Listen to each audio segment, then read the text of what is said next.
Hello बच्चों, study class में आप लोग का स्वागत है। आज हम टैगोर इंटरनेशनल स्कूल का सेकंड प्री बोर्ड जो हुआ था उसका सैम्पल पेपर देखेंगे। ये सोशल साइंस का पेपर है बच्चों। हम स्टार्ट करते हैं पहले क्वेश्चन से।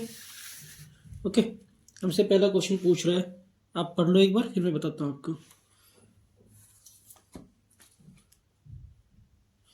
इसमें कह रहा है कि जो वियना ट्रीटी हुआ था उसका मेन ऑब्जेक्टिव था क्या।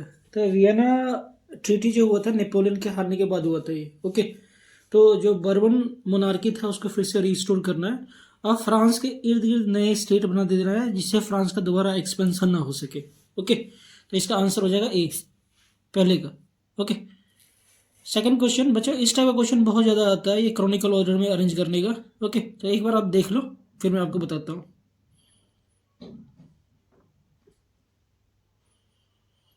ओके, हमें अरेंज करना है। पहले मैं आपको बता देता हूँ। देखो, print culture create the condition for the French revolution, ये कब हुआ था? 1789 में हुआ था। Okay, Martin Luther King writing let beginning the Protestant reformation, तो मार्टिन लूथर किंग ने कब लिखा था ये? तो ये हुआ था मेरे ख्याल से 1517 के आसपास। ओके, मनोज जी री interpret the message of the Bible, और इसने बाइबल को रीप्रिंट करने का इसको फांसी दे दिया गया था। ओके, तो ये कब हुआ था? ये मिड ऑफ 16th सेंचुरी में हुआ था। मिड ऑफ 16th सेंचुरी में हुआ था। ओके, और Johan Gutenberg invented printing press कब किया था इसने? तो इसने किया था 1440 में। तो अब इसके हिसाब से आपको इसको अरेंज कर लेना है। तो पहला तो हो जाएगा चौथा, ठीक है, फिर दूसरा, तो ऐसा कुछ है तो ये रहा। ओके, तो हमारा आंसर हो जाएगा डी बच्चों। तो इस तरीके से आपको डेट पता होगा तो क्रॉनिकल ऑर्डर में अरेंज कर सकते हो और एक नंबर आपको बेहतर मिल जाएगा। ओके, और बच्चों ध्यान रखना कि मैक्सिमम बच्चे इन्हीं में गलती करते हैं, ये मल्टीपल चॉइस क्वेश्चन में ही गलती करते हैं। तो आपको एग्जैक्ट नॉलेज होगा तभी आप आंसर दे सकते हो उसका। क्वेश्चन नंबर 3, देखो ये पेंट दे रखा है और कह रहा है कि ये किसने बनाया।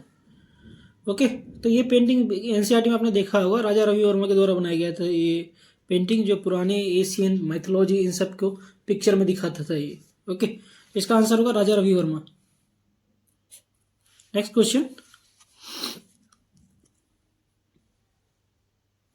इसमें कह रहा है name the Marathi newspaper founded by Tilak which became a powerful tool for spreading nationalist ideas and mobilizing the people against the British rule। इसमें कह रहा है कि ये पेपर मराठी लैंग्वेज में छापा जाता था बाल गंगाधर तिलक के द्वारा, और ये पेपर एक तरह का इम्पोर्टेंट टूल बन चुका था पूरे भारतवर्ष में, स्पेशली मराठा रीजन में नेशनलिज्म का मूवमेंट फैलाने में। और ये एक तरह से ब्रिटिश सरकार के एक तरह से नाक में दम कर दिया था ये न्यूज़पेपर ने। तो उस न्यूज़पेपर का नाम था केसरी। ओके, और ये मराठी भाषा में छापा जाता था बच्चों, क्योंकि बाल गंगाधर तिलक मराठी था। ओके, नेक्स्ट क्वेश्चन देखते हैं।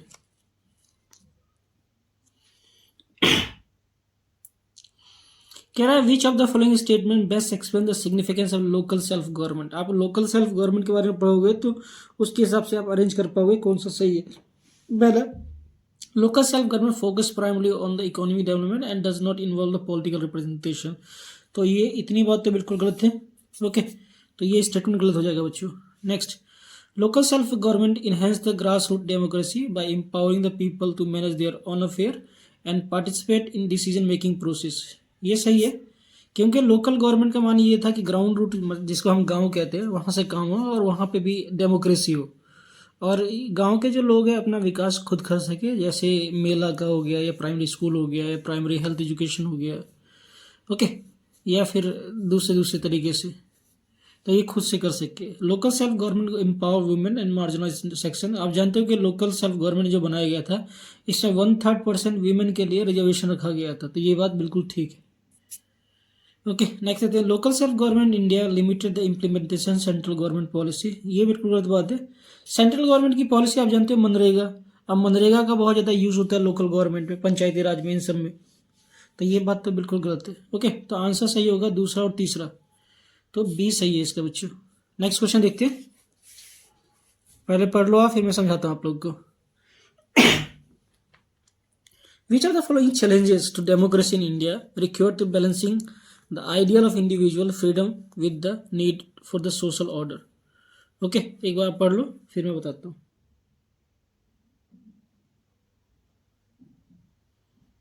देखो आज के समय में जो सबसे ज़्यादा एक डेमोक्रेटिक कंट्री इंडिया जैसे डेमोक्रेसी में जो चैलेंजेस है फिर इंडिविजुअल फ्रीडम के लिए, वो है मेजोरिटनिज्म। ओके, मेजोरिटी सोचता है कि हमारे हिसाब से सरकार चले और वो माइनॉरिटी को दबाने की कोशिश करता है। अब माइनॉरिटी के इंटरेस्ट को ओवरलुक किया जाता है और सरकार भी इसी हिसाब से पॉलिसी बनाता है बच्चों। ओके, तो किस तरीके से हम मेजोरिटी को अट्रैक्ट करें अपनी तरफ से, माइनॉरिटी से कोई लेना देना नहीं। तो ये आज के समय में चैलेंजेस है, किस तरीके से हम बैलेंस करें मेजोरिटी और माइनॉरिटी के बीच में। तो इसका आंसर होगा बच्चों A. Question number 7। Question number 7 एक बार पढ़ लो आप, फिर मैं समझाता हूँ आप लोग को।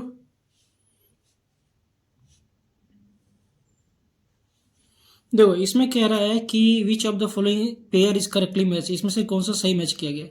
देखो अगर मैं कांग्रेस की बात करता हूँ, कांग्रेस का क्या होना चाहिए, यूनाइटेड प्रोग्रेसिव अलायंस होना चाहिए, यूपीए होना चाहिए। Okay, communist party of India का लेफ्ट फ्रंट होना चाहिए, तो ये भी गलत दिया हुआ है। मिजो नेशनल फ्रंट, ये मिजोरम का लोकल पार्टी है, तो रीजनल पार्टी है। ओके, भारतीय जनता पार्टी का गठबंधन जो होता है, जो अलायंसेस करता है अलग अलग पार्टियों से, उसे हम कहते हैं एनडीए। तो नेशनल डेमोक्रेटिक अलायंसेस, ये बिल्कुल मैच है, सही है। तो पहले का आंसर हो जाएगा बच्चों ए। ओके, और इस तरीके से मैंने मैच भी कर दिया जो आपको समझ में आया, एग्जाम में कैसा भी क्वेश्चन है आप कर सको। ये कांग्रेस के गठबंधन को यूनाइटेड प्रोग्रेस अलायंसेस कहा जाता है। अभी के वक्त क्या जाता है बच्चों, आपके लिए क्वेश्चन है, क्योंकि अब कांग्रेस ने दूसरा गठबंधन बना लिया है, तो उसे क्या कहा जाता है। ठीक है, तो आप लोग मुझे कमेंट कर सकते हो। ओके, नेक्स्ट क्वेश्चन देखते हैं। कह रहा है identify the significant reason of power sharing for the following option. ठीक है, इसमें हमें रीजन देना है कौन सा सही है पावर शेयरिंग का। पहला है reduce socio economic conflict, provide ethnic culture development, ये तो बिल्कुल गलत है। Allow people to enjoy specific right, ठीक है ये भी गलत है। हम सब पीपल को प्रोवाइड करते हैं, एक पर्टिकुलर को नहीं। Restrict the supremacy of one party. Okay, power sharing में ये नहीं कहा गया है बच्चों, इसका आंसर होगा रिड्यूस सोशो इकोनॉमिक कन्फ्लिक्ट, ये सही है। पावर शेयरिंग में यही मेन मुद्दा होता है, किस तरीके से सोशो इकोनॉमिकल कन्फ्लिक्ट को रिड्यूस कर सके। एग्जाम्पल बेल्जियम, श्रीलंका के बारे में पढ़ा होगा आपने, तो बेल्जियम ने कम्युनिटी पावर शेयरिंग करके कन्फ्लिक्ट को रिड्यूस कर दिया, मगर श्रीलंका ने नहीं कर पाया ऐसा। Okay, next question, question number 9, एक बार पढ़ लो आप।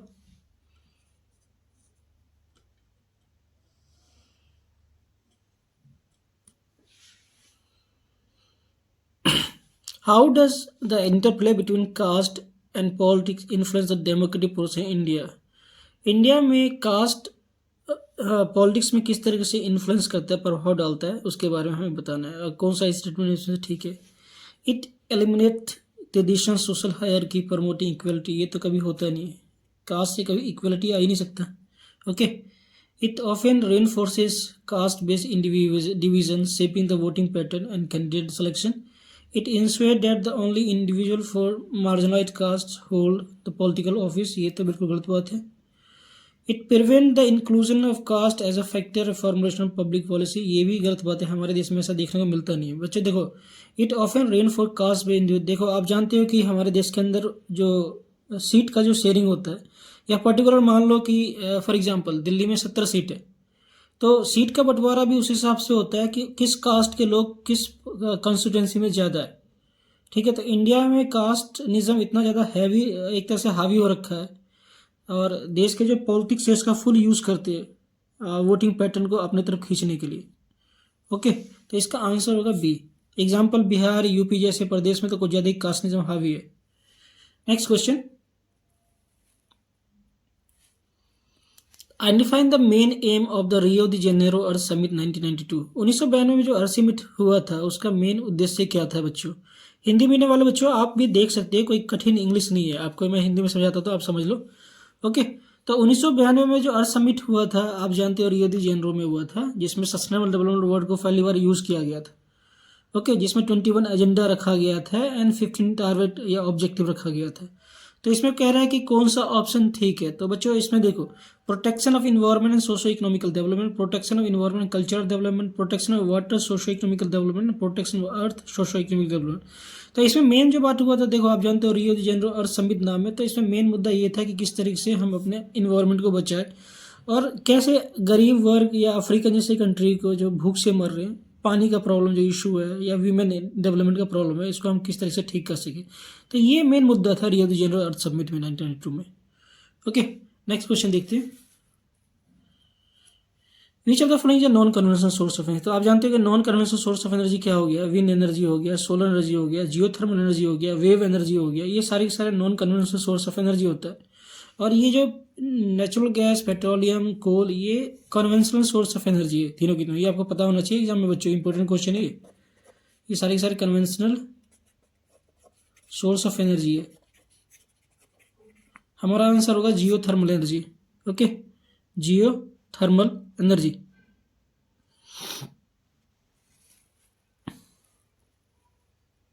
नेक्स्ट क्वेश्चन देखते हैं। कह रहा है ऑब्जर्व द फ्लो चार्ट। ये फ्लो चार्ट को देखना है, आपको बताना क्या होगा। देखो, सीरियल जो अनाज हम खाते हैं उसमें क्या आता है, गेहूं और चावल आता है। ओके, चावल एंड गेहूं। अब ये हमें खाली दे रखा है, यहाँ पे लिखा है ज्वार, बाजरा, रागी। तो ज्वार, बाजरा, रागी क्या है, ये मोटा अनाज है। तो मोटा अनाज को क्या बोला जाता है, मिलेट्स बोला जाता है बच्चों। ओके, मिलेट्स, ये हो जाएगा आंसर। Question number 12।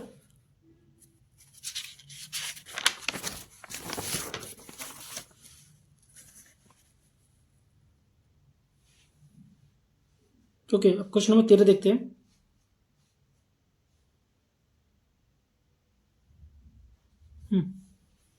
इसमें कह रहा है कि which of the following description forest not correct. इसमें से कौन सा गलत है। Okay, reserve forest reservation more than half forest, ये बिल्कुल सही बात है बच्चों। Protective forest reservation 1/3 of the forest, ये भी सही बात है। ओके, आप अगर वो पढ़ोगे नेचुरल चैप्टर, क्या नाम है उसका, बायोडाइवर्सिटी टाइप का होगा, जिसमें wild life sanctuary, national forest, ठीक है, या फिर बायोस्फीयर के बारे में दिया, तो इसमें आप बहुत अच्छे तरीके से पढ़ सकते हैं इस चीज़ को। और ये दिया unclass for reservation forest under the government and private individual, ये बात भी सही है बच्चों। Permanent forest reserve and unclass forest to the production of timber, ठीक है, ये गलत दे रखा है, प्रोडक्शन ऑफ टिम्बर नहीं होता तो सही होता है, ठीक है, तो ये गलत बात दिया हुआ है। तो केवल डी सही है बच्चों, मतलब इनकरेक्ट स्टेटमेंट है। ओके, देखो बच्चों, ये बहुत इंपॉर्टेंट है। अगर आप अच्छे स्कूल में नाम लिखाना चाहते हो तो उसमें टेस्ट में ऐसे क्वेश्चन देता है। कह रहा है which among the following statement is not correct regarding to बारूदेव दाकू सेंचुरी के बारे में, ठीक है। बारूदेव दाकू सेंचुरी आप जानते हो कि कम्युनिटी ने बनाया था राजस्थान में, अलवर जिला में, ठीक है, राजस्थान का अलवर जिला में ये। तो यहाँ के लोगों ने ही यहाँ का जो नेचुरल प्रॉब्लम है, इन्वायरमेंटल प्रॉब्लम, उसको देखा, खुद से पेड़ लगा के इसको एक सेंचुरी बना दिया। ओके, अब वहाँ पे पानी की कमी नहीं होती बच्चों। तो it include the 1200 hectare forest land, इसमें 1200 हेक्टेयर लैंड है फॉरेस्ट का, बिल्कुल सही बात है। और ये 5 village in Alwar district Rajasthan declare the sanctuary, बिल्कुल सही बात है, ठीक है। People are protected wild life against the any outside encroachment. देखो, ये जो यहाँ के लोगों ने जो बनाया forest land Bhairavdev Daku sanctuary, यहाँ के लोग ही इसके लिए नियम बनाते हैं। ओके, लोकल लोग जो यहाँ के, गवर्नमेंट का कोई इंटरफेयर नहीं, तो ये बात भी बिल्कुल ठीक है। The rule regulation follow here the declare by the government, नहीं, गवर्नमेंट का रूल को नहीं मानते, गवर्नमेंट के हिसाब से चलेगा तो देश बर्बाद हो जाएगा बच्चों। Okay, the people are protecting wild life against any outside encroachment, यहाँ के लोग ही यहाँ के जंगल को बचाते हैं। एग्जाम्पल केरला या नॉर्थ ईस्ट में अब तक जो जंगल बच गया है, वहाँ के लोगों ने ही बचाया अपने जान के बलिदान दे के। ओके, गवर्नमेंट चाहता तो कब का जंगल खत्म हो जाता है, प्राइवेट कंपनी को बेच बेच के। ओके बच्चों, तो ये बिल्कुल ठीक बात है।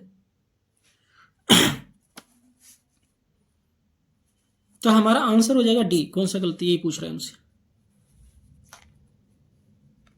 Next, read the following data and information carefully and select the most appropriate answer of the given option. देखो, हमें 3 कंट्री दे रखा है, ए बी सी। अगर आप चाहते हो तो कौन से देश के नागरिक बनना चाहोगे, तो यहाँ देख सकते हो बी कंट्री में मोस्ट ऑफ पीपल जो है गरीब है। बस एक का 2 का आदमी बहुत ज़्यादा अमीर है, जो सारा रिसोर्स अपने पास रखा है, जिसका इनकम कितना है, अप्रोक्सीमेटली 4,80,000। कंट्री सी की बात करें तो इसमें भी देख सकते हो कि जो इनकम है बहुत ज़्यादा वेरी कर रहा है। किसी का इनकम 5,000 है, किसी का 1,000 है, किसी का 15,000 है, किसी का 4,000, किसी का 25,000, ठीक है। कंट्री ए में देखोगे तो ज़्यादातर लोग की जो इनकम है वो कुछ खास डिवीज़न नहीं है, सबका इनकम आसपास ही है। इसका 9,500 है, इसका 10,500 है, इसका 9,800 है, इसका 10,000 है, इसका 10,200। ओके, तो लगभग आप देख सकते हो 500-600 का ही अंतर है सबकी सैलरी में। तो आंसर क्या हो जाएगा इसका। अब क्वेश्चन पढ़ते हैं। Rita is an employee of multinational company who get transferred to the different country after every 3 years of service. She has been given an opportunity to choose any one out of the 3 countries mentioned in the table above as her next job location. She calculates the average income of all these countries as per the given data and chooses to the transfer to the country A. Identify the reason of Rita why choosing the country A. Okay Rita ने country ए को choose किया, इसके पीछे यही कारण है कि यहाँ का इनकम एवरेज ठीक है, ठीक है। तो most has most equitable distribution of income, यही रीज़न होगा रीता के मन में, क्योंकि बाकी देश में गरीबी ज़्यादा है और एक का दो का आदमी बहुत अमीर है। Question number 16, a man work on a food processing farm performing extensive manual labor. His wife and daughter assist him daily with the task on farm. What type of employment does the scenario present? इसमें कौन सा employment होगा ये हमें बताना बच्चों। तो ये देख के मालूम चल गया कि अंडर एम्प्लॉयमेंट है, क्योंकि हम जो लोग हैं उसको सही रूप में यूटिलाइज नहीं कर पा रहे। कुछ और काम करता है, कुछ काम करता है, कुछ और काम करता है, और ये लोग खेत में भी काम करते हैं। तो सभी लोग फुली यूटिलाइज नहीं कर पा रहे अपने स्किल्स को। तो इस टाइप के काम को हम कहते हैं अंडर एम्प्लॉयमेंट। हर कोई मजबूरी में बस काम कर रहा है। क्वेश्चन नंबर 17, ये तो बिल्कुल सिंपल क्वेश्चन है बच्चों। Which one of the following is correct meaning of average income? इसमें से एवरेज इनकम का मीनिंग कौन सा बेहतर है? तो देखो बच्चों, total income of country divided by earning population. ये अर्निंग पॉपुलेशन तो कभी था नहीं डेफिनेशन, तो ये गलत है बच्चों। Okay, the total income the country divided by total population, ये सही है। ओके, तो इसका आंसर हो जाएगा बी। क्वेश्चन नंबर 18, एक बार पढ़ लो आप।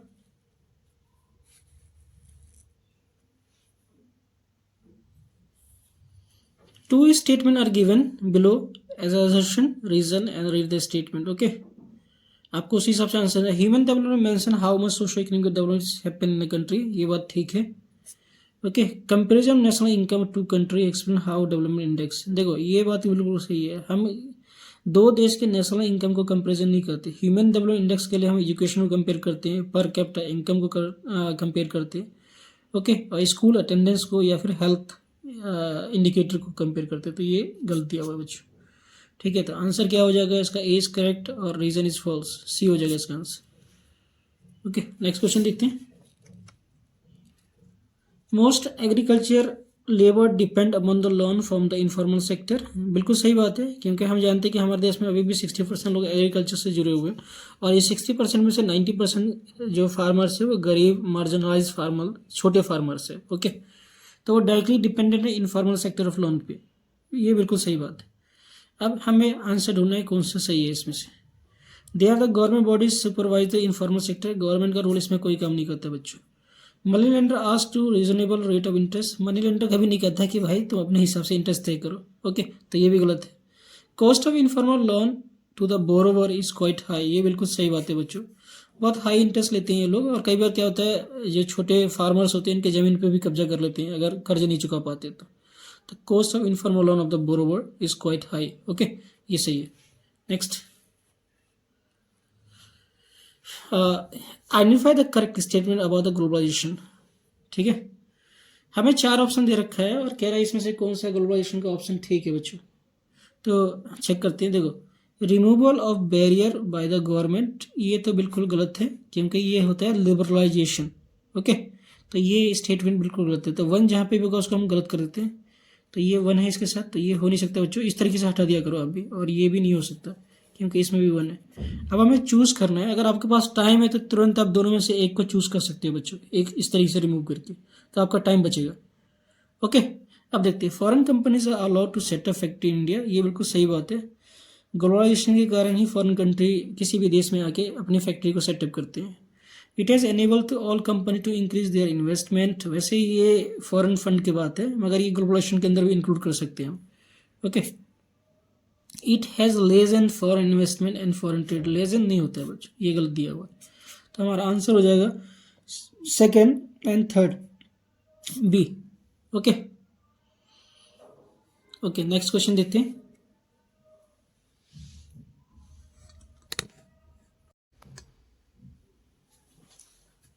सेक्शन बी, क्वेश्चन नंबर 21 हम देखते हैं। हम दोनों में से कोई एक करते हैं। हम ये ज़्यादा इजी है बच्चों। Bismarck unified the German through the policy of blood and iron explain. तो हमें ये बताना है कि जो यूनिफिकेशन जर्मनी किया गया था, हिंदी मीडियम एकीकरण, जर्मनी का जब एकीकरण किया गया था तो ओटोमन बिस्मार्क का जो पॉलिसी था ब्लड एंड आयरन, वो पॉलिसी क्या था उसको एक्सप्लेन करना है। ओके, तो क्वेश्चन नंबर सेक्शन बी का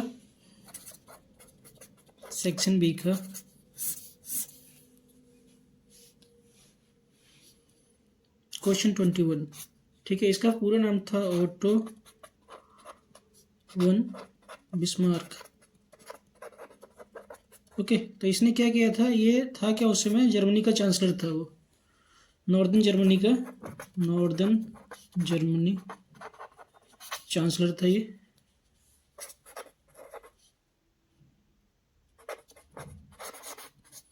तो इसने क्या किया था, इसकी दो मेन पॉलिसी थी जिसको हम कहते हैं iron and blood and iron policy,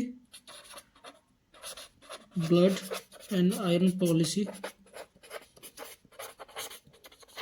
इसमें इसने क्या किया था, दो तरीके से जर्मनी का एकीकरण किया था। एक तो इसने मिलिट्री फोर्स यूज किया था, इसलिए इसको हम ब्लड एंड आयरन पॉलिसी बोलते हैं। दूसरा इसने किया था इंडस्ट्रियल पावर, इसी पॉलिसी को हम कहते हैं ब्लड एंड आयरन पॉलिसी कहते हैं। ठीक है, जब हम मिलिट्री पावर आपके कंट्रोल में हो, इंडस्ट्रियल पावर मतलब कि पैसा, इकोनॉमी। ठीक है, तो इसी तरीके से इसने जर्मनी का एकीकरण करने में हेल्प किया था। क्वेश्चन नंबर 22 देखते हैं बच्चों। ठीक है, इस तरीके से भी आंसर कर सकते हो तो आपको फुल नंबर मिल जाएगा, कोई ऐसा नहीं जो नंबर काट दे आपका। ओके, नेक्स्ट क्वेश्चन नंबर 22 कह रहा है describe the alluvial soil on the basis of their age, state their feature also. ठीक है, तो आप जानते हो कि रिवर के फ्लो से जो सॉइल बनता है उसे अलवाइल सॉइल कहते हैं। ठीक है, अलवाइल सॉइल रिवर के ड्रेनेज से बनता है बच्चों, ड्रेनेज ऑफ रिवर। इसमें दो सॉइल होता है, एक होता है बांगर और दूसरा होता है खादर। ओके, खादर जो होता है न्यू अलवाइल सॉइल होता है,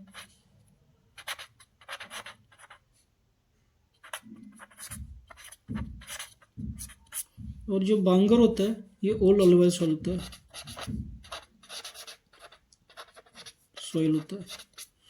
ये बच्चों जो होता है ये मोर फर्टाइल होता है और ये लेस फर्टाइल होता है। ओके, इसके जो सॉइल होते हैं बहुत ज़्यादा महीन होते हैं। ठीक है, तो इसके सॉइल हैज़ मोर स्मूथ, और इसका जो होता है कंक्रीट टाइप का होता है, लार्ज साइज ऑफ सॉइल। इसमें जो हम बच्चों खेती करते हैं, इसमें हम करते हैं राइस का, वीट का, गन्ने का। ठीक है, हर तरह की खेती कर सकते हो इसमें जनरली मोटा अनाज किया जाता है, मिलेट्स का, तो ये ज़्यादा होता है। ठीक है, जिसमें कम पानी लगे। तो ये हो गया बच्चों डिफरेंस। Next question number 23। इसमें क्या रहा है, mister Singh cultivate rice in Punjab, how does ensure the high product in crop. ठीक है, देखो मिस्टर सिंह जो है वो पंजाब में चावल उगाता है, तो इसका प्रोडक्टिविटी इतना हाई क्यों हो गया, इसके पीछे क्या रीज़न है, ये हमसे पूछ रहा है। तो आप पंजाब जानते हो। क्वेश्चन नंबर 23, अगर मैं पंजाब की बात करूं तो पंजाब में 5 रिवर है। ओके, और ये जानते हो चिनाब, रावी, सतलुज, झेलम एंड थोड़ी बहुत ब्यास रिवर। ओके, तो ये नदियाँ यहाँ पे बहती है, तो इसके कारण क्या यहाँ पे इरिगेशन बहुत स्ट्रॉन्ग है, इरिगेशन सिस्टम वेरी स्ट्रॉन्ग। और राइस के लिए जानते हो कि यहाँ पे वाटर कंजम्पशन बहुत ज़्यादा होता है, 1 kg rice production take 5000 litre of water. Okay, 1 kilo चावल उगाते तो 5000 लीटर के आसपास पानी खर्च होता है। तो दूसरा क्या तीसरा कारण ये भी कह सकते हो कि जब ग्रीन रेवोल्यूशन हुआ था ग्रीन रेवोल्यूशन हुआ था तो इसका एडवांटेज पंजाब ने भी लिया था high yielding variety of seeds से। Okay, Punjab, Haryana and western Uttar Pradesh. तो इसी के कारण से यहाँ पे पंजाब में अभी तक राइस की खेती हो पा रही है, और ये राइस की खेती करने के कारण पानी का जो वाटर लेवल है, ग्राउंड लेवल है, वो धीरे धीरे कम होता जा रहा है बच्चों। ठीक है, तो पता नहीं क्यों पंजाब अभी भी चावल उगा रहा है। पंजाब जैसे स्टेट में जहाँ पे पानी की कमी बहुत तेज से पानी की कमी हो रही है और ग्राउंड वाटर लेवल खत्म होता जा रहा है, तो मेरे ख्याल से अब चावल नहीं उगाना चाहिए। चावल उसी जगह उगाना चाहिए कोस्टल रीजन में जहाँ पे पानी की कोई कमी नहीं है। ओके, नेक्स्ट क्वेश्चन देखते हैं। तो बच्चों यही रीज़न है कि मिस्टर सिंह यहाँ पे चावल का कल्टीवेट करता है। क्वेश्चन नंबर 24, क्या है? Explain to significant contribution public sector of the economy of country. देखो, पब्लिक सेक्टर का क्या रोल होता है? पहला रोल तो होता है पब्लिक सेक्टर का, जो प्राइस होता है कोई भी गुड्स का, उसको मेंटेन करना। Price of the commodity should maintain. ठीक है, एक काम ये होता है। दूसरा होता है पब्लिक के लिए सर्विस देना, पब्लिक सर्विस ऑर्गेनाइजेशन। ठीक है, तीसरा रोल क्या होता है? क्वालिटी ऑफ लाइफ को इन्हेंस करना भी पब्लिक सेक्टर का काम होता है। ठीक है, quality of life of the people increase. ठीक है, मगर अभी केवल सरकार पब्लिक सेक्टर में पैसा कम इन्वेस्ट कर रही है, चीज़ों को महंगा ज़्यादा कर रही है बच्चों। तो ये क्वेश्चन नंबर 24 का आंसर हो गया। क्वेश्चन नंबर 25 देखते हैं। देखो 25 में क्या कह रहा है? It has essential to preserve folk tradition order to discover the one national identity and restore the sense of the pride of one past, support the system of reference to India. आप जानते हो कि हमारे देश में जो nationalism की भावना आई थी, अलग अलग ट्रेडिशन ने अपना रोल निभाया था। ओके, और आप उसने पढ़ा होगा, बाल्कन एरिया में भी पढ़ा होगा, तो बाल्कन एरिया में जो नेशनलिज्म का जो भावना पैदा हुआ था, उनके फोक ट्रेडिशन, पोएट, ठीक है, उनके कल्चर के कारण हुआ। तो इंडिया में भी अगर देखा जाए तो इंडिया का एक डाइवर्सिटी कंट्री है, और इंडिया में जो नेशनल मूवमेंट में जो डिफरेंट लोगों ने रोल निभाया है, ठीक है, ट्राइब्स ने अपना रोल निभाया, जिसमें संथाल की बात करते हैं, मुंडा अपना रोल निभाया। ठीक है, और अपने ट्रेडिशन को अब तक ही जिंदा रख रहे हुए हैं। ठीक है, केरला की बात करें तो केरला में भी वहाँ के लोगों ने अपने ट्रेडिशन को जिंदा रखा है। तो ये सब चीज़ जो हमारा जो ग्लोबल पास्ट है, वो हमारे इंडिया को मोल्ड कर रहा है आज के समय में भी, और आज के समय में भी बहुत ज़्यादा सेंसिबल पार्ट है बच्चों। ठीक है, तो हमारे जो मेन जो ग्राउंड है, हमें भूलना नहीं चाहिए उसको।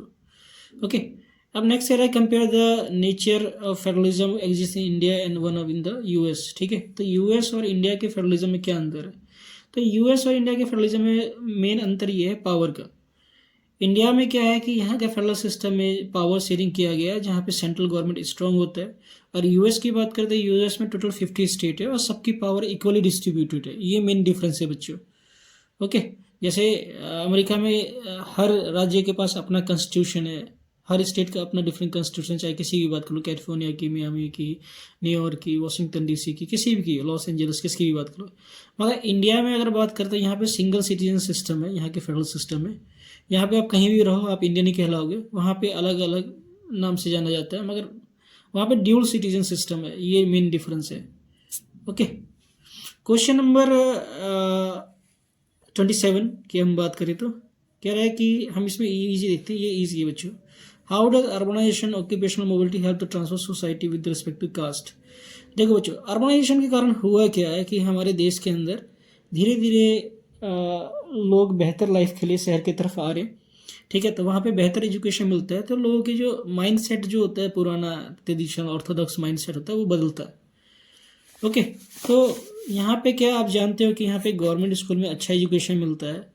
तो यहाँ पे बच्चे जब एजुकेशन सिस्टम में होते हैं, तो वहाँ पे जितने भी लोअर कास्ट के हो, अपर कास्ट के हो, मुस्लिम हो, हिंदू हो, क्रिश्चियन हो या यहूदी हो, कोई भी हो, सब मिलके एक साथ बैठते हैं। उन्हें कोई मतलब नहीं कि तुम कौन से कास्ट से बिलोंग करते हैं। यहाँ पे मेन मतलब होता है education, how to good take a good education system. Okay, how to live with fraternity, ये मेन चीज़ होता है बच्चों। ठीक है, तो अर्बनाइजेशन ने क्या किया कि जो गाँव में लोग दूर दूर कास्ट में रहते थे, यहाँ पे इसने एक कर दिया, एक स्कूल में कर दिया। ठीक है, हो सकता है कि आपका टीचर लोअर कास्ट से बिलोंग करता हो और आप सब अपर कास्ट मुस्लिम हो, अपर कास्ट से बिलोंग करते हो, हिंदू अपर कास्ट से बिलोंग करते हो, ठीक है, तो उससे फर्क नहीं पड़ता। तो अर्बनाइजेशन का रोल एक तरह से है इसमें, ठीक है, कास्ट की तरफ से ट्रांसफॉर्म किया है। ओके बच्चों, नेक्स्ट क्वेश्चन देखते हैं। Question number 28, what makes water harvesting valuable resource management strategy? How does the explain the Gandur rural village of Mysuru demonstrate its effectiveness? देखो बच्चों, वाटर हार्वेस्टिंग सिस्टम जो होता है एक वैल्यूबल रिसोर्स है। आप जानते हो कि किसी ने कहा था कि अगला विश्व जो होगा पानी के लिए होगा। तो पानी एक इम्पोर्टेंट रिसोर्स है जिससे हम अपने लाइफ को सर्वाइव करते हैं। तो रेन वाटर हार्वेस्टिंग या फिर वाटर हार्वेस्टिंग, या फिर आप पानी को खेती करो ड्रिप इरिगेशन मेथड से या फिर स्प्रिंकलर इरिगेशन मेथड से, तो इससे क्या होता है कि पानी का कंजम्पशन कम होता है और हम सही रूप में पानी का यूज़ कर पाते हैं बच्चों, ठीक है। तो इससे होता है कि हमारी जो ज़रूरत है, अगर गंदूर रूरल विलेज मैसूर की बात करें तो इन्होंने क्या किया, इफेक्टिव रूप से पानी का यूज़ किया, ठीक है। हर घर में वाटर हार्वेस्टिंग सिस्टम है, जिससे क्या होता है कि बारिश पानी को वेस्ट नहीं करती, पूरा कलेक्ट करते हैं और उसी को पूरे साल यूज़ करते हैं। तो ये स्ट्रेटजी हमें भविष्य में आने वाली जो दिक्कत है उससे रोक कम करता है बच्चों, ठीक है। तो हमारे यहाँ भी दिल्ली में या फिर किसी जो बड़े शहर है जहाँ पे पानी का खपत ज़्यादा होता है, तो सरकार को ऐसा सिस्टम बनना चाहिए कि कोई भी घर बनता है तो उनको वाटर हार्वेस्टिंग कंपलसरी होना चाहिए। जैसे तमिलनाडु में नियम है कि वाटर हार्वेस्टिंग के कारण, अगर वाटर हार्वेस्टिंग आपके मतलब कि बिल्डिंग में ना हो, स्ट्रक्चर में ना हो, तो आपका घर को फेल कर जाता है, ठीक है। तो ऐसा नियम इधर भी होना चाहिए बच्चों, जिससे हम पानी को बचा सके। ओके, नेक्स्ट क्वेश्चन देखते हैं।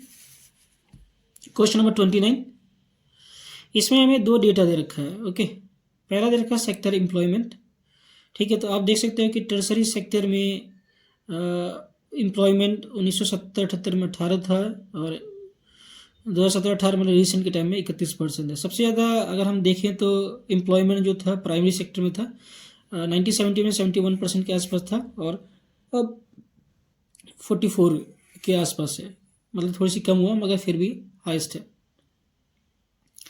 अब हम जीडीपी की बात करें तो जीडीपी में अगर बात करें तो टर्सरी सेक्टर का 1973 में जो रोल था 50% था और अभी के वक्त रिसेंट में बात करूँ तो 68% है। और एग्रीकल्चर का या प्राइमरी जो फिशिंग जो हो गया उसका रोल जो है जीडीपी में 11% ना के बराबर है।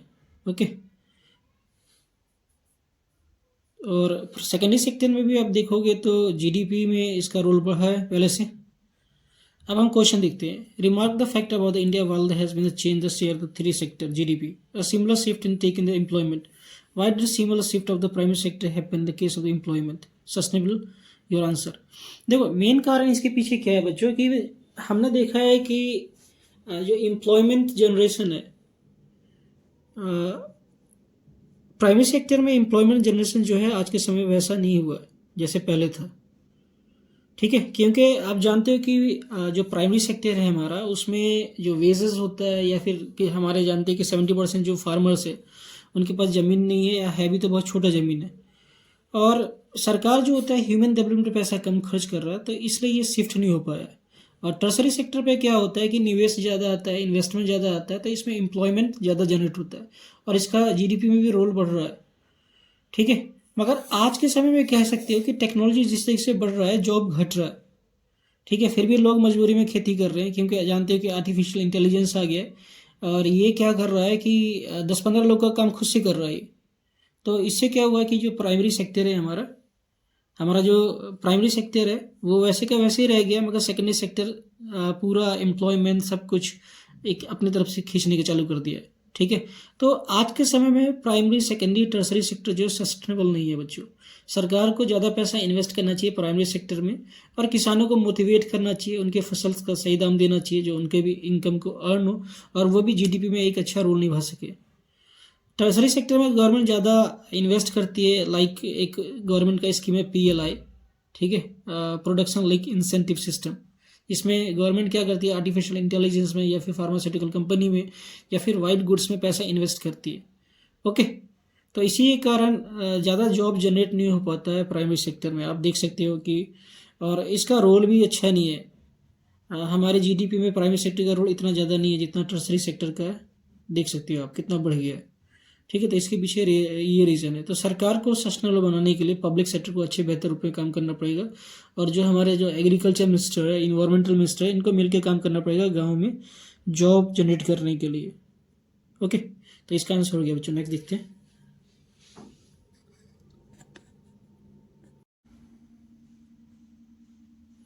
क्वेश्चन नंबर 30, हमें यहाँ पे पैसेज दिया हुआ है। ये क्वेश्चन 5 नंबर का है बच्चों।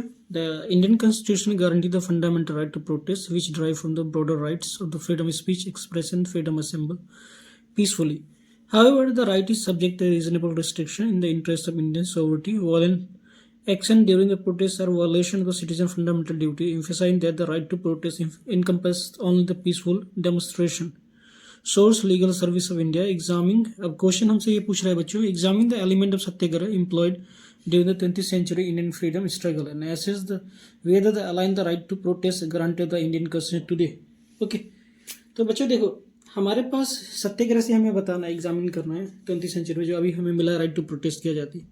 तो आप लोग जानते हो कि आर्टिकल 19 के अंदर राइट टू स्पीच के अंदर प्रोटेस्ट भी आता है। तो पीसफुल तरीके से हम प्रोटेस्ट कर सकते हैं। अब थोड़ी सी डेमोस्ट्रेट बताता हूँ आपको। जो मेन एलिमेंट था सत्याग्रह का, गांधी जी का मेन मानना था कि हमें कोई भी प्रोटेस्ट करना है तो वो पीसफुल होना चाहिए, विदाउट वायलेंस। ओके, तो मेन एलिमेंट्स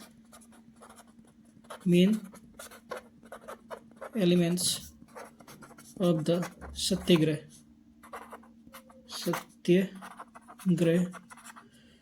फर्स्ट हो गया नॉन वायलेंस। सबसे पहला प्राइम इंपॉर्टेंट पार्ट था ये, नॉन वायलेंस। ओके, किसी भी रूप से वायलेंस नहीं होना चाहिए, चाहे स्पीच से हो या फिर फाइटिंग से हो या किसी और तरीके से कन्फ्लिक्ट से हो। हर तरीके से पीस होना चाहिए। हमारे बातों से भी किसी को ठेस नहीं पहुंचना चाहिए बच्चों। ओके, ट्रूथ, ठीक है, हमारा जो मेन स्ट्रगल है वो ट्रूथ के लिए, सच्चाई के लिए। नेक्स्ट हो गया सेल्फ स्क्रूटनी। हमें अपने आप को हमेशा चेक करना है कि हम कुछ गलत तो नहीं कर रहे, तो इसको कहते हैं सेल्फ स्क्रूटनी। नेक्स्ट हो गया वार्निंग ओपोनेंट। इसका मतलब ये होता है कि हम जब आंदोलन कर रहे हैं तो सब पहले अपने ओपोनेंट को बताना चाहते हैं कि हमारा ऑब्जेक्टिव क्या है, हम क्यों ये सत्याग्रह कर रहे हैं। ओके, नेक्स्ट हो गया फास्टिंग। आपने देखा होगा गांधी जी कई बार फास्टिंग किए थे अपने आंदोलन में। जब पूना पैक्ट हुआ था तो पूना पैक्ट से पहले भी गांधी जी ने भूख हड़ताल कर लिया था। और गांधी जी ये आजकल आप देखते हो कि अभी भी अगर हमारा देश आज़ाद हो चुका है तो कई जगह अलग अलग नेता फास्टिंग करते हैं गवर्नमेंट को अपनी बात मनवाने के लिए, या जब उनका आंदोलन पीसफुल होता है और सच के लिए होता है तो फास्टिंग करते हैं, और कोई तरीका नहीं होता आज के समय में। ठीक है, और आज के समय में अब क्वेश्चन में बात करते हैं। फर्स्ट पार्ट हमने कर दिया कि मेन एलिमेंट क्या था सत्याग्रह का। अब ये पूछ रहे whether they align the right to protect grant Indian constitution. तो हम जानते हैं कि गांधी जी के ये पीस प्रस्ताव हमारे कॉन्स्टिट्यूशन में लिया गया है। ओके, और under article 19 freedom of speech में इसे इंक्लूड किया गया है बच्चों। ओके, तो the right of protest without conflict and arms। ठीक है, हथियार के बिना हम पीसफुल तरीके से आंदोलन कर सकते हैं। ये हमारे कॉन्स्टिट्यूशन का पार्ट है बच्चों। ठीक है, और नेक्स्ट हो गया नॉन वायलेंस एंड पीसफुल। ठीक है, ऐसे आप पॉइंट पे भी लिखोगे तो बच्चों आपको नंबर मिल जाएगा। तो कोई जरूरत नहीं है आपको पूरा ऐसे लिखने का। आप मेन फंडामेंटल पॉइंट बता दो कि हम क्या कहना चाहते हैं।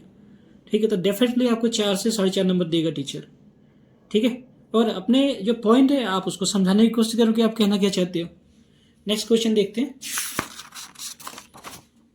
इसका और वाला भी बता देता हूँ कि एक किताब लिखा था रामचंद्र गुहा। एक तरह से मान लो कि राइटर है, कर्नाटक का राइटर है रामचंद्र गुहा। तो इसने किताब लिखा था इंडिया आफ्टर गांधी। तो इसमें भी civil disobedience movement, Gandhi ji के बहुत सारे स्ट्रगल के बारे में इसने रिसर्च किया था, तो उसने अपना व्यू दिया है। ओके, तो ये अच्छी किताब है, आप पढ़ सकते हो अगर आप स्कूल के बाद पढ़ना चाहते हो तो। ओके, नेक्स्ट क्वेश्चन देखते हैं। पहले आप पढ़ लो फिर हम बात करते हैं।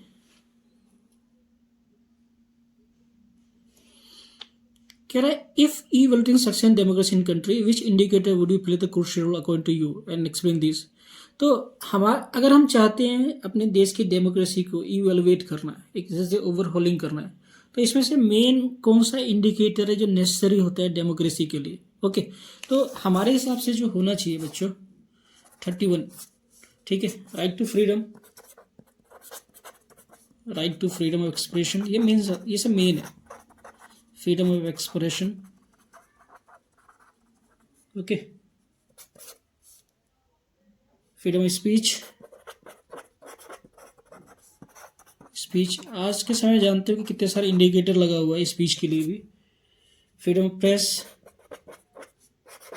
फ्रीडम ऑफ प्रेस, मगर फ्रीडम ऑफ प्रेस का मतलब ये नहीं कि प्रेस कुछ भी बोल दे, ठीक है, कुछ भी झूठ फैला दे। फ्रीडम ऑफ प्रेस के साथ एक रिस्पॉन्सिबिलिटी होता है कि हम जो न्यूज़ दिखा रहे हैं क्या वो न्यूज़ सच है या नहीं है, इसका मतलब ये भी है।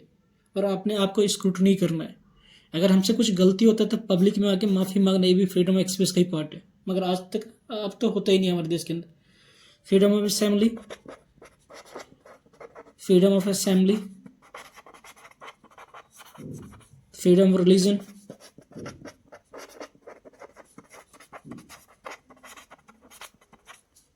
फ्रीडम ऑफ लाइफ या राइट टू लाइफ जिसको हम कहते हैं, ये सब मेन इंडिकेटर है बच्चों, जिससे हम या फैक्टर है जिससे हम इवेलुएट करना चाहते हैं कि हमारे देश की डेमोक्रेसी कितना सक्सेसफुल हो रहा है, ठीक है। और आज जानते हैं कि हमारे देश में कहीं ना कहीं फ्रीडम ऑफ स्पीच है, इसी कारण ही हम क्रिटिसाइज कर पाते हैं पॉलिटिकल लीडर्स को। इवन कोई गलत करता है तो डिफरेंट डिफरेंट सोशल नेटवर्क के साइट्स हम आवाज़ उठाते हैं, ठीक है। तो ये मेन इसका एक्सप्लेनेशन है। ओके, क्वेश्चन नंबर 32 देखते हैं बच्चों। देखो कह रहा है why are maximum jute textile mill located in the Hooghly basin. ज़्यादातर जो जूट मिल्स था हुगली नदी के बेसिन के पास ही क्यों था, तो इसके पीछे रीजन मेन कारण है फर्टाइल लैंड, ठीक है। सबसे पहला रीजन ये फर्टाइल लैंड या फर्टाइल सॉइल, फर्टाइल सॉइल, और उसमें भी सॉइल जो था एलुवाइल सॉइल था, एलुवाइल सॉइल जो बहुत ज़्यादा फर्टाइल होता है। इरिगेशन, इजीली पानी मिल जाता था, okay, and cheap labour, cheap labour and warm condition, यहाँ पे गर्मी भी ठीक ठाक होती है, वार्म कंडीशन, क्योंकि आप जानते हो कि जूट की खेती करने के लिए हमें गर्मी भी चाहिए, लगभग 25 से 30 डिग्री सेल्सियस टेम्परेचर चाहिए। तो ये सब मेन कंडीशन के कारण ही यहाँ पे जूट टेक्सटाइल मिल लग पाया, और सबसे पहला जूट टेक्सटाइल मिल शायद कोलकाता में ही लगा था बच्चों। ओके, क्वेश्चन नंबर 33 देखते हैं अब। तो ऐसे पॉइंट वाइज भी चीज़ लिख सकते हो और उसको एक्सप्लेन करोगे तो आपको नंबर अच्छा मिलेगा। नेक्स्ट क्वेश्चन नंबर 33, ये सेल्फ हेल्प ग्रुप से बच्चों, ये इंपॉर्टेंट पार्ट है।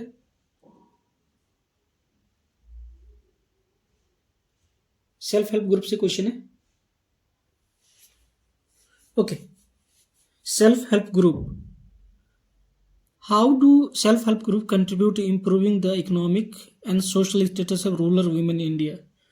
आप इसके बारे में जानते होंगे बच्चों कि क्या बांग्लादेश का एक इकोनॉमिस्ट था जो अभी प्रेजेंट में वहाँ का एक तरह से कह दो कि प्राइम मिनिस्टर ही है, इंटरिम प्राइम मिनिस्टर जिसको हम कहते हैं, ठीक है। तो उसने एक आइडिया दिया था सेल्फ हेल्प ग्रुप का। इसमें होता है क्या है कि हम कुछ लोगों का ग्रुप बनाते हैं अप्रोक्सीमेटली। सेल्फ हेल्प ग्रुप होता है क्या है, question number 33, self help group, इसमें होता है क्या है कि 20 से 25, ठीक है, या 10 से 20 लोगों का भी ग्रुप बना सकते हो।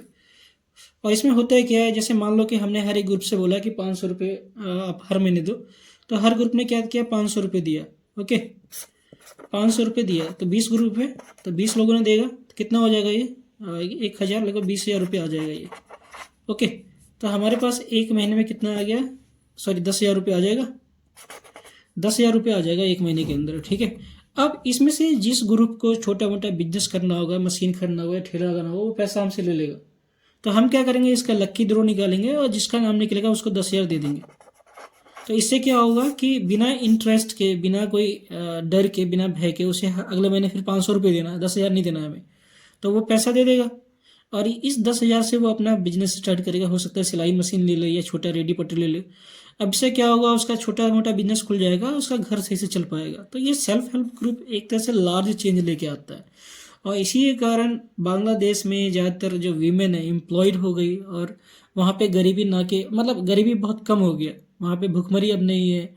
वहाँ का अगर वो भी अगर देखोगे क्या कहते हैं ह्यूमन डेवलपमेंट इंडेक्स, तो भारत से अच्छा है। ओके। और हंगर इंडेक्स भी देखोगे तो भारत से अच्छा है। तो इसमें कहीं ना कहीं रोल सेल्फ हेल्प ग्रुप का है बच्चों। ठीक है। तो इसमें ज़्यादातर जो मेंबर्स होती है वो वॉलंटियर मेंबर होता है, और वीमेन ज़्यादातर होती है, इसमें रेगुलर बेसिस पे होती है। आप डेली का भी पैसा इसके अंदर सेव कर सकते हो। ठीक है। जैसे मान लो कि आप दिहाड़ी मजदूरी करते हो, डेली का 50 रुपये दे दिया। ओके, तो एक महीने का 1500 रुपये हो गया। अब एक साल का जोड़ो तो कितना हो गया, 18,000 रुपये हो गया। तो ऐसे करके भी पैसा उठा के आप लार्ज बिजनेस कर सकते हो बच्चों। छोटे मोटे बिजनेस भी करके अपने लाइफ में चेंजिंग ला सकते हो। तो ये होता है सेल्फ हेल्प ग्रुप। इसमें हमें कोई थर्ड पर्सन की जरूरत नहीं होता है, हमें कोई मनी लेंडर की जरूरत नहीं होता है, कोई ब्याज इंटरेस्ट का कोई पंगा नहीं होता। और ये एक तरह से आज के समय में इंडिया में भी बहुत ज़्यादा प्रेवलेंट सिस्टम है बच्चों। क्वेश्चन नंबर 34 में पैसेज दे रखा है आपको।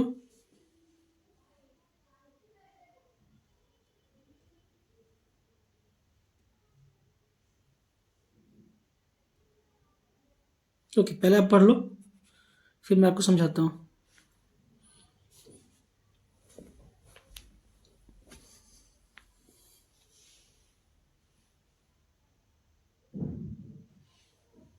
Okay. The Columbian Exchange, defined as the exchange of disease, idea, food, crops, and population between the New World and the Old World, following the voyage to the America by Christopher Columbus in 1492. Old World, by which we mean not just Europe but the entire Eastern Hemisphere, gained from the Columbian Exchange in a number of ways. Discovery of new supply of metal are perhaps the best known, but the Old World also gained the new staple crops such as potato, sweet potato, maize, and cassava. The exchange also drastically increased the availability of many old world crops such as sugar and coffee, which are particularly well suited for the soils for the New World. European contact and exchange not only the brought gains but also losses to the Native American. Efforts of the Columbian exchange also had a large impact on Africa and Asia in terms of the trade. Moreover, the cultivation of financial lucrative and American along with the devastation of the native population from the disease result of the demand of labor.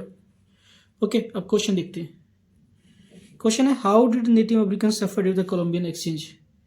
जो native लोग थे Colombian exchange से किस तरीके से सफर होते थे। तो आप जानते हो कि जो यूरोपियन लोग, जिसको हम कोलंबियन एक्सचेंज कहते हैं, ये 11वीं सेंचुरी से ही या उससे पहले से ही इन्होंने स्टार्ट कर दिया था यात्रा करना। और क्योंकि आप जानते हैं कि यूरोप में ज़्यादा ठंड होता है, तो वहाँ पे कोई रिसोर्स नहीं है, नेचुरल रिसोर्स की कमी है। तो ये लोग ऐसा रिसोर्स चाहते थे जिससे यूरोप का पेट भर सके। तो इसके लिए ये यात्रा करते थे लंबे लंबे समय तक। ठीक है। ये भारत की भी यात्रा की है, एशिया में भी कई सारे देश आए रिसोर्स के लिए, और कोई मकसद था नहीं इन लोग का, रिसोर्स के लिए ना। और इसी तरीके से ये ब्रिटिश इंडिया कंपनी हमारे देश में कब्जा कर ली थी। तो जो अब क्वेश्चन की बात करते हैं, how did native American suffer due the Columbian exchange. तो इसका कारण था फर्स्ट पार्ट, तो इनका एक्सचेंज क्या था, the Columbian exchange cost of native मतलब वहाँ के लोकल लोग, जो ट्राइब्स लोग जो रहते थे उनकी बात किया जा रहा है, अमेरिकन्स टू सफ़र आर्स। कई तरीके से ये लोग सफ़र किए। पहला रीज़न हो गया बच्चों डिजीज़। ठीक है। आपने सुना होगा किसी ने कहा था कि ईश्वर हमारे साथ है, हम यहाँ पे आए तो हमें हथियार यूज़ नहीं करना पड़ा, बिना हथियार के ही मर गए। और वो क्या था, बीमारी, जिसको बायोलॉजिकल डिजीज़ कहा जाता है या बायोलॉजिकल आर्म्स या वॉर्स कहा जाता है। ठीक है। तो डिजीज़ से मर गए। डिजीज़ में क्या था, चिकन पॉक्स, स्मॉल पॉक्स। ठीक है। ऐसी बीमारी से, क्योंकि नेटिव लोगों के पास इम्यूनिटी था नहीं बच्चों। ठीक है। तो small pox, chicken pox, chicken pox, इन सब बीमारी से ये मर गए तुरंत ही। ठीक है। नेक्स्ट हो गया वायलेंस, इनके साथ वायलेंस भी किया गया। साइकोलॉजिकल डिस्ट्रेस,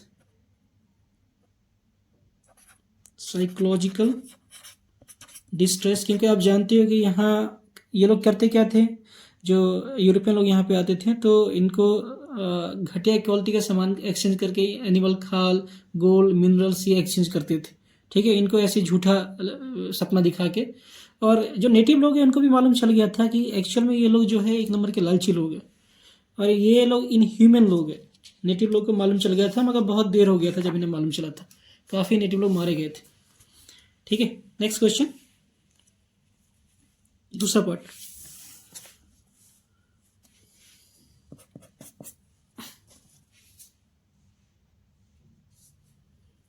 ओके, एक बार पढ़ लो आप। In which did the Columbian exchange contribute the global interconnection in the pre modern era. ठीक है, तो किस तरीके से कोलंबियन का एक्सचेंज होता था। ओके, प्री मॉडर्न एरा मतलब कि नया युग इन्होंने स्टार्ट किया था। तो इनका जो एक्सचेंज था, इंट्रोड्यूस है न्यू गुड्स। आप जानते हो कि बहुत सारी सब्जियां जो भारत में नहीं पाई जाती इन लोगों ने इंट्रोड्यूस किया था, अरेबिक लोगों ने, अफ्रीकन और यूरोपियन लोगों ने। Introduction of new goods. दूसरा, creating new trades route. Third, increasing global economy. Fourth, increasing, जब यहाँ पे फूड अच्छा हो गया तो इनका पॉपुलेशन हो गया, इंक्रीजिंग वर्ल्ड पॉपुलेशन या population growth.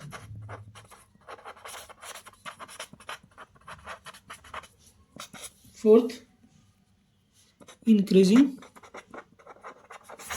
Urbanisation, decreasing tree. Okay, तो इस तरीके से इन्होंने किया था बच्चों। Next, how was the demand of labour grow liberative crops American meth. ठीक है, देखो अमेरिका एक बहुत बड़ा लैंड का एरिया था। तो यहाँ पे इन्होंने जब जंगलों को काटना चालू किया तो काफ़ी सारे एरिया जो प्लेन एरिया हो गया। तो यहाँ पे जो लेबरिंग का काम करते थे अफ्रीका से लेके आते थे। ओके, अफ्रीका से और एशिया से लेके आते थे, या वहाँ के जो नेटिव लोग थे उनसे मजदूरी करा जाता था, नेटिव अमेरिकन से। ओके, तो ये पूरा करते थे बच्चों। हो गया क्वेश्चन नंबर 35 देखते हैं बच्चों। पहले आप पैसेज को देख लो एक बार।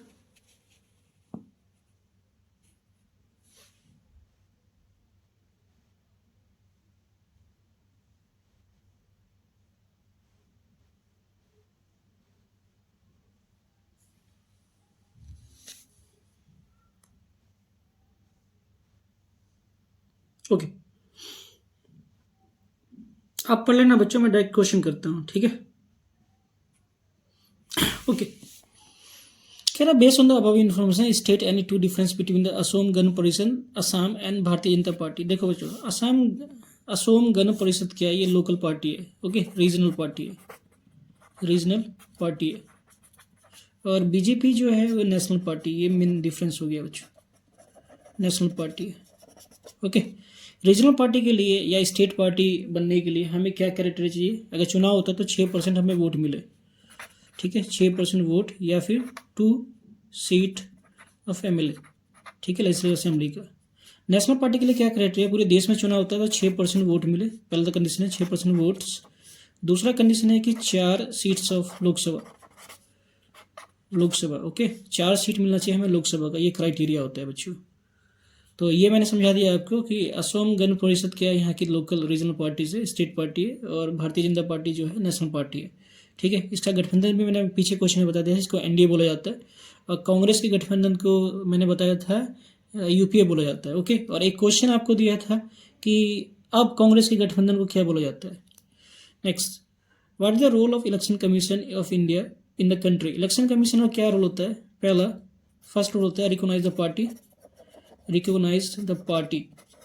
ठीक है, पार्टी को रिकॉग्नाइज करता है, सिंबल को, पार्टी का जो सिंबल होता है उसको रिकॉग्नाइज करता है, इलेक्शन कराता है, इलेक्शन। ठीक है, and election date and counting, ये सब इलेक्शन कमीशन का काम होता है। और वोटर आईडी कार्ड बनाना, ये इलेक्शन कमीशन का काम होता है।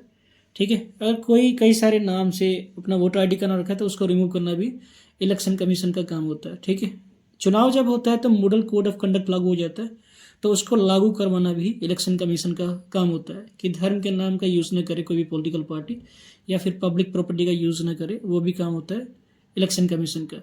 ठीक है। और समय समय पर इलेक्शन कमीशन अपने मॉडल कंडक्ट में चेंजिंग भी लेके आता है। ठीक है। जैसे आप जानते हो कि नोटा जो आया वो इलेक्शन कमीशन की मदद से ही आया है। अगर हमें कोई भी पॉलिटिकल पार्टी पसंद नहीं है तो हम नोटा को वोट डालते हैं। ठीक है। तो ये एक अच्छा सुधार था। ठीक है। और हमें चाहिए कि अभी अच्छा सुधार और हो, क्योंकि हम जानते हैं कि पॉलिटिकल पार्टी रिगिंग करती है, पैसे मस्कुलर पावर का यूज़ करती है, और इलेक्शन कमीशन कुछ नहीं कहता। ठीक है। तो अभी भी हमारे देश में बहुत सुधार लाने की जरूरत है बच्चों। क्वेश्चन नंबर 36 देखते हैं। ओके, हमें दे रखा है, एक पैसेज दे रखा है, a shoe manufacturer Raja has to make a payment of leather supply Sanjay and write cheques for a specific amount. This means that the shoe manufacturer instruct his bank to pay amount of leather supplier. The leather supplier takes a check and deposit in the own account in the bank. The money is transferred from one bank account to another bank account in a couple of days. The transaction complete without any payment of cash. Okay, तो next है। अब इसमें हमसे question पूछ रहा है। Question कह रहा है कि जो चेक से पेमेंट किया गया था राजा ने संजय को, तो इस मेथड को क्या कहते हैं। Okay, how would translate describe अब द, तो इस टाइप के जो ट्रांजेक्शन होता है इसको बोला जाता है बच्चों एक्सचेंज ऑफ पेमेंट। ठीक है, बिल एक्सचेंज ऑफ पेमेंट बोला जाता है इस टाइप के पेमेंट को।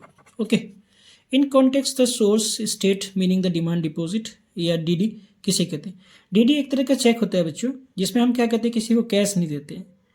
ठीक है, ये बैंक जनरेट करता है डीडी। हम क्या करते हैं, बैंक में जाके कैश देते हैं, और बैंक क्या करता है, एक पेपर के फॉर्म में डिमांड डिपॉजिट को जनरेट कर देता है। अब हम डिमांड डिपॉजिट क्या करते हैं, किसी को भी उसके नाम के द्वारा पे कर सकते हैं, तो वो तुरंत उसको इंस्टेंट कैश करवा सकता है अकाउंट में डाल के। ओके, तो डिमांड डिपॉजिट क्या होता है, एक तरह का मोड ऑफ पेमेंट होता है विदाउट कैश। ठीक है, मोड ऑफ पेमेंट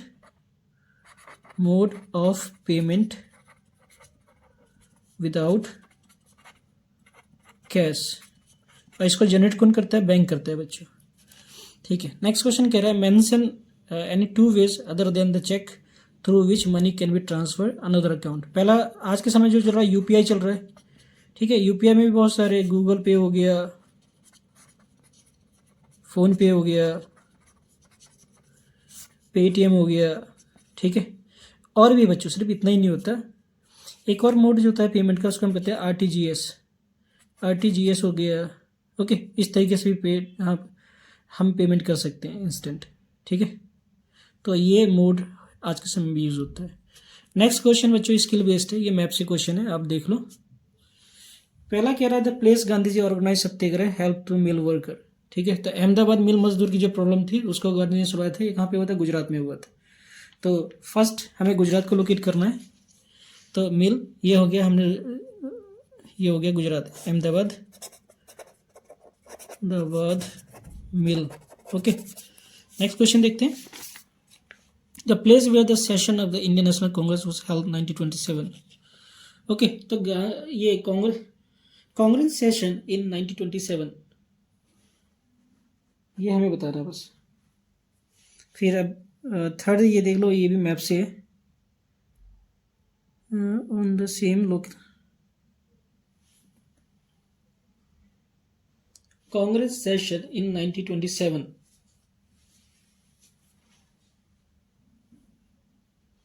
में कांग्रेस का सेशन जो हुआ था बच्चों, ये आप लोग बताना, मुझे सही से याद नहीं तो मैं बताना नहीं चाहता अभी। ओके, तो ये आपका होमवर्क है बच्चों। 1927 में कांग्रेस का सेशन कहाँ हुआ था, लाहौर में, शायद 1929 में हुआ था। ओके, तो मे भी सूरत हो सकता है, या ज़्यादा चांस है कि यूपी हो या फिर महाराष्ट्र। तो ये बच्चों आपका होमवर्क है। ठीक है, मुझे सही से याद नहीं तो कहीं गलत ना हो जाए, तो ये आप पता करना कि इंडियन नेशनल कांग्रेस का सेशन 1927 में कब हुआ था। नेक्स्ट देखते हैं, सॉफ्टवेयर टेक्नोलॉजी पार्क महाराष्ट्र। तो महाराष्ट्र में कहाँ पे, पुणे में बच्चों। ओके, तो ये हमारा महाराष्ट्र का मैप है, ये हमारा प्यारा सा जो है ये हमारा महाराष्ट्र है, तो पुणे हम दिखा देते हैं, पुणे। ठीक है, यहाँ पे सॉफ्टवेयर पार्क है। Next, the tallest dam in India, तो इंडिया में सबसे ऊंचा डैम कौन सा है? तो टिहरी डैम है। कहाँ पे? उत्तराखंड में। तो उत्तराखंड कहाँ पे बच्चों? ये हमारा प्यारा उत्तराखंड है। तो यहाँ पे टिहरी डैम, ठीक है, उत्तराखंड। नेक्स्ट कह रहा है, अच्छा, coal mine in Jharkhand, Jharkhand में कौन सा कोल माइन है? देख लो आप। तो झारखंड में झरिया है। ओके, तो ये हमारा प्यारा झारखंड है। तो यहाँ पे है झरिया, ठीक है, झारखंड में। नेक्स्ट क्वेश्चन है, sea port located in the West Bengal, तो वेस्ट बंगाल में जो सी पोर्ट है वो हुगली है, हुगली सी पोर्ट। ओके, हुगली। ओके बच्चों, अगर अच्छा लगेगा तो हमारे वीडियो को लाइक, सब्सक्राइब, कमेंट जरूर कीजिएगा और ज़्यादा से ज़्यादा हमारे वीडियो को शेयर कीजिएगा बच्चों। धन्यवाद।